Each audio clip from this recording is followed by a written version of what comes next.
Daripada Abdullah daripada Nabi sallallahu alaihi wasallam. Kata Nabi, siapa yang melihat aku di dalam mimpinya, maka sesungguhnya dia melihatku. Kerana bahawasanya syaitan tidak boleh menyerupai aku. Ketahuilah wahai saudaraku, mimpi melihat Nabi Muhammad sallallahu alaihi wasallam ada berlaku ia pada orang yang dikasihi oleh Nabi dan dia juga mengasihi Nabi. Berlaku pada siapa? Berlaku pada orang yang Nabi sayang pada dia dan dia pun sayang pada Nabi. Alhamdulillah. Jadi kalau kita nak mimpi jumpa Rasulullah, kena sayang kat Rasulullah dulu. Cinta kat Rasulullah, sayang kat Rasulullah. Macam orang tua-tua kata, kalau kita ingat pada orang, orang ingat pada kita. Dia cerita hantu kat lima. Kita ingat pada orang, orang ingat pada kita. Ingat begitu.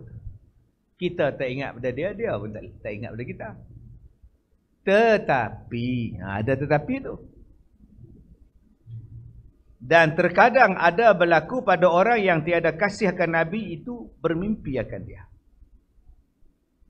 Tetapi kadang-kadang orang yang tak sayang pada Nabi pun kadang-kadang dia dapat mimpi jumpa Nabi.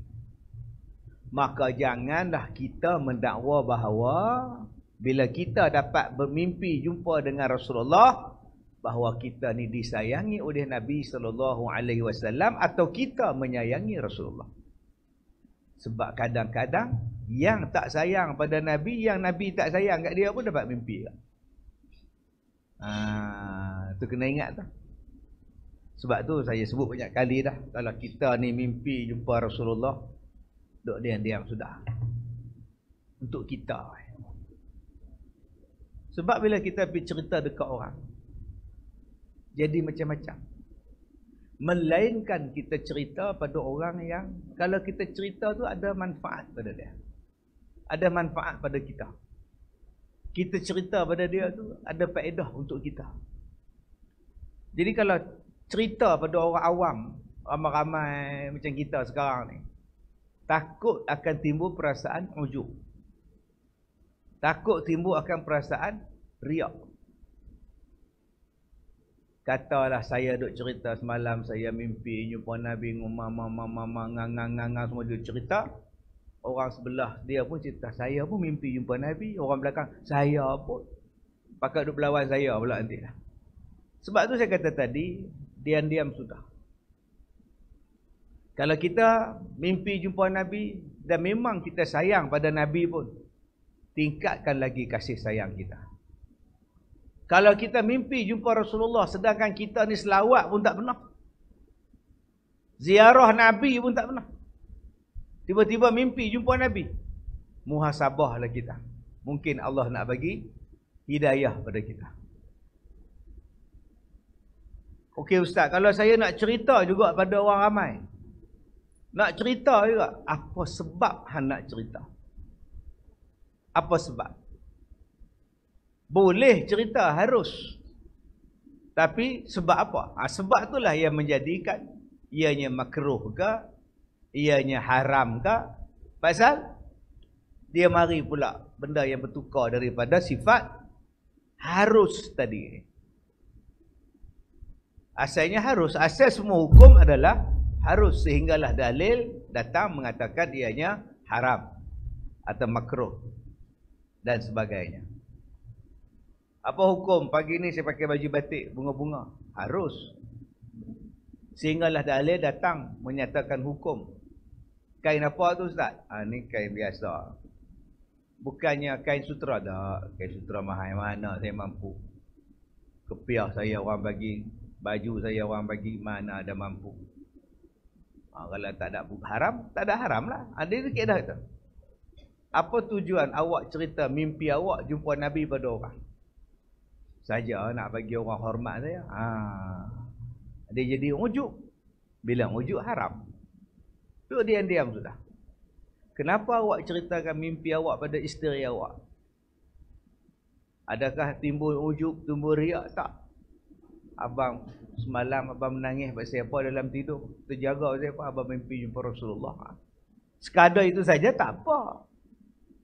Ini saya buat sidang akhbar kira-kira pukul 4:30 pagi semalam. Buat sidang akhbar pula tak payah. Nah, baik. Ada mimpi sebagai dilihat ia seperti asal. Dia nampak susuk tubuh Nabi tu, susuk tubuh. Dari kepala Nabi sampai kaki Nabi.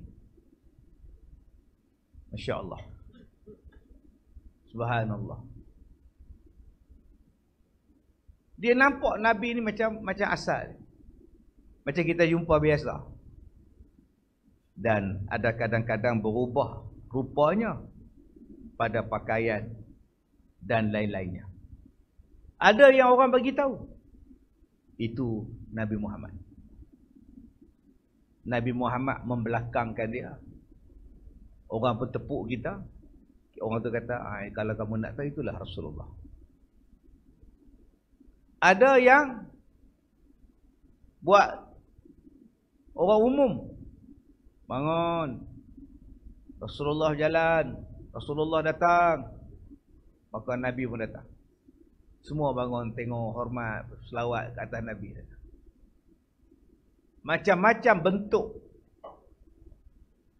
Depa mimpi bertemu dengan Nabi Muhammad sallallahu alaihi wasallam.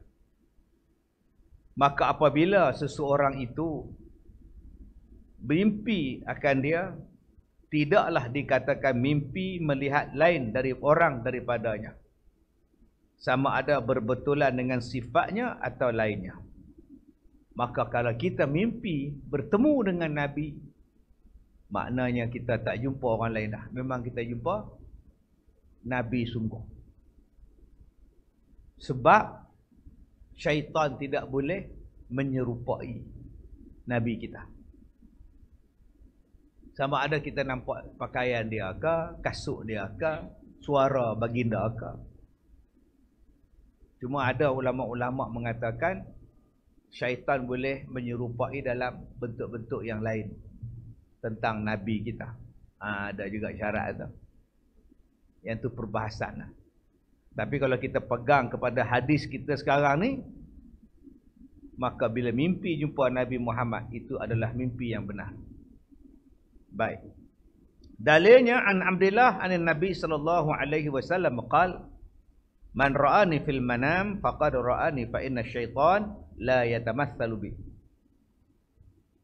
Diriwayatkan daripada seorang sahabat Nabi sallallahu alaihi wasallam, namanya Abdullah bin Mas'ud, katanya diriwayatkan dia hadis ini daripada Nabi sallallahu alaihi wasallam. Kata dia, siapa yang melihat ia akan daku di dalam mimpinya, maka sesungguhnya melihatlah aku dengan sebenarnya. Kerana tidak lain orang yang dimimpi dan dilihatnya itu kerana syaitan tidak boleh menyerupai rupaku. Riwayat hadis ini ada daripada Abi Hurairah, Abi Qatadah, Abdullah bin Abbas, Abu Sa'id Al-Khudri, Anas bin Malik, Abu Malik Al-Sya'sya'i, daripada bapaknya, daripada Abi Bakrah, daripada Abi Juhaifah. Bermula ini hadis adalah hasan lagi sahih. Baik.